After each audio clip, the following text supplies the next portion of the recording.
गिद्धों को केवल लाशें मिली, सुअरों को केवल गंदगी, गरीबों को धंधा मिला और भक्तों को भगवान। महाकुंभ पर उठ रहे सवाल पर भड़के योगी आदित्यनाथ। सदन में विपक्षियों पर जमकर बरसे योगी आदित्यनाथ। सनातन पर उठ रहे सवालों का दिया करारा जवाब।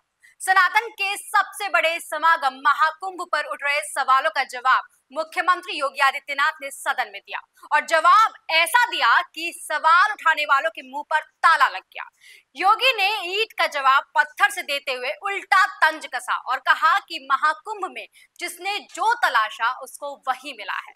गिद्धों को केवल लाशें मिली हैं, सुअरों को गंदगी मिली है, संवेदनशील लोगों को रिश्तों की खूबसूरत तस्वीर मिली है, आस्थावान लोगों को पुण्य मिला है, सज्जनों को सज्जनता मिली है, अमीरों को धंधा मिला है, गरीबों को रोजगार मिला है, भक्तों को भगवान मिला। सनातन की सुंदरता आखिर समाजवादी और वामपंथियों को कैसे नजर आएगी?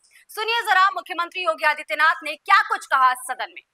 किसी ने सच कहा कि महाकुंभ में जिसने जो तलाशा उसको वह मिला।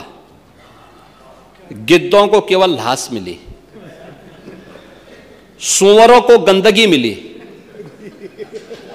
संवेदनशील लोगों को रिश्तों की खूबसूरत तस्वीर मिली, आस्थावानों को पुण्य मिला, सज्जनों को सज्जनता मिली, गरीबों को रोजगार मिला, अमीरों को धंधा मिला, श्रद्धालुओं को साफ सुथरी व्यवस्था मिली, पर्यटकों को अव्यवस्था मिली, सद्भावना वाले लोगों को जाति रहित व्यवस्था मिली, भक्तों को भगवान मिले।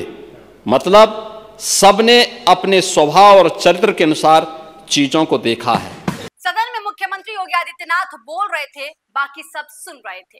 बार बार महाकुंभ पर सवाल उठाने वाले इस बार फिर से एक नया आरोप लेकर सामने आ गए और विपक्ष का कहना है कि सीएम के पास समय ही नहीं था कुंभ की समीक्षा करने का, इसीलिए वहां गंदगी देखने को मिला और मॉरिशस के राष्ट्रपति ने तो स्नान करने से मना कर दिया। लेकिन ये आरोप उन पर ही भारी पड़ गया जब सीएम योगी ने कहा कि महाकुंभ की चर्चा हुई, अच्छा लगा, आपने महाकुंभ को स्वीकार तो किया, कम से कम अयोध्या को स्वीकार किया, सनातन को स्वीकार किया।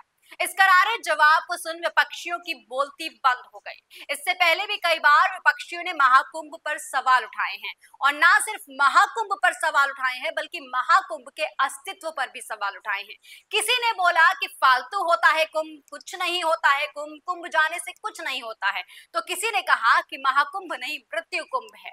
कभी कहते हैं कि लोग कुंभ को स्वीकार नहीं रहे हैं, खाली ट्रेनें जा रही हैं, कोई वहां जाना नहीं चाहता है, तो कभी यही लोग कहते हैं कि इतने लोग वहां पर पहुंच रहे हैं कि मुख्यमंत्री योगी आदित्यनाथ उनकी व्यवस्थाएं नहीं कर पा रहे हैं।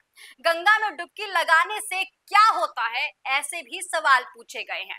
इतना दुष्प्रचार कर उत्तर प्रदेश के मुख्यमंत्री को घेरने की पूरी कोशिश की गई, लेकिन अब महाकुंभ अपने समापन की ओर है और लोगों ने महाकुंभ और मुख्यमंत्री योगी आदित्यनाथ पर भरोसा जताया है।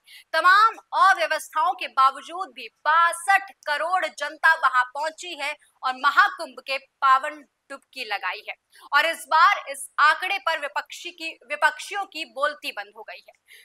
यहां तक कि मुख्यमंत्री ये बताते हैं कि 45 करोड़ जनता के लिए श्रद्धालुओं की व्यवस्थाएं की गई थी, लेकिन यह आंकड़ा पार हो चुका है। अब 62 करोड़ ये आंकड़ा पहुंच चुका है। अब समझिए जरा, जब इतने आरोपों के बाद भी विपक्ष महाकुंभ से लोगों की आस्था खत्म नहीं कर पाए, महाकुंभ के आरोप भी लगाकर लोगों ने उन आरोपों को सिरे से खारिज करने का काम किया।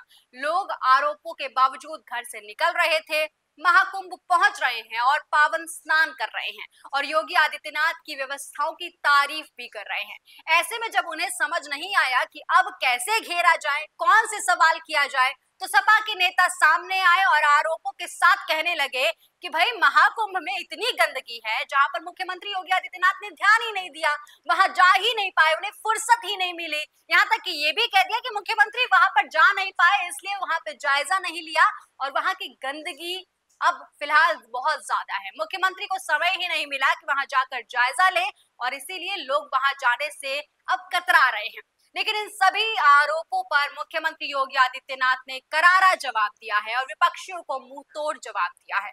अब ऐसे में मुख्यमंत्री योगी आदित्यनाथ की व्यवस्थाएं, महाकुंभ में जो तमाम लोग पहुंच रहे हैं, श्रद्धालु पहुंच रहे हैं, उन पर आपका क्या कुछ कहना है कमेंट सेक्शन में लिखकर जरूर बताइएगा। और ऐसी तमाम खबरों के लिए देखते रहिए TNP इंडिया।